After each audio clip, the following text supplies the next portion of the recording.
It's usually a big multi-generational celebration. Family and friends gather together for a meal and recount the Exodus story of how God delivered the Jews from slavery in Egypt. Passover is a memorial, and it's a remembrance of God's act of redemption on behalf of the Jewish people to bring them out of slavery, bring them into the promised land, in fulfillment of his promises to Abraham and fulfillment of his covenant. This year will be different as the world deals with this real-life plague known as COVID-19.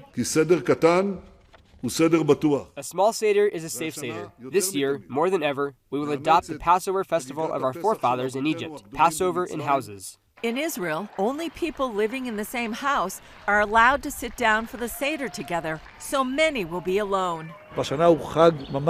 This year, on the holiday, people will be separated from one another. It's a holiday that will be the opposite, but it also teaches us that the Holy One also loves each one individually. We're going to be huddled together in our homes in isolation, socially distanced from the world around us, just like they were in the time of the Exodus from Egypt. That prompted rabbis to ease decades-old rules forbidding the use of electricity on the Sabbath and holidays in order to allow Orthodox families to enjoy Seders via Zoom. You got grandpa or grandma by herself when she should be with her children or grandchildren, even in my mother's case, in my parents' case, their great-grandchildren. So because of the fear that it could be very dangerous psychologically, even physically to these people, the stress could kill you. Other rabbinical rulings have also been changed, like burning the last bit of chametz or leaven outside just before the holiday begins.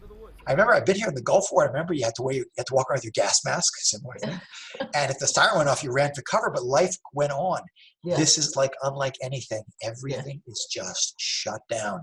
In the biblical account, shown here in CBN's Superbook for Children, the plagues are listed: blood, frogs, lice, cattle disease, pestilence, boils, hail, locust, darkness, and death of the firstborn. Every plague actually is dismantling of one of the gods of Egypt. What saved the Jewish people from the last plague was putting the blood of a spotless sacrificed lamb on the doorposts of their homes. In Exodus chapter 12, we see the final plague where God says to the Jewish people, he says, go into your homes, isolate yourself, do not leave your house because there's something bad outside. Boaz Michael from First Fruits of Zion sees similarities to this today. We're now being told that we have to stay in our homes because there's something essentially bad that will harm us outside. Near the beginning of every Seder, the youngest child traditionally sings the question, Ma nishtana halayla hazeh? What's different about this night? No doubt this year's answer will be remembered as very different for years to come. Julie Stahl, CBN News, Jerusalem.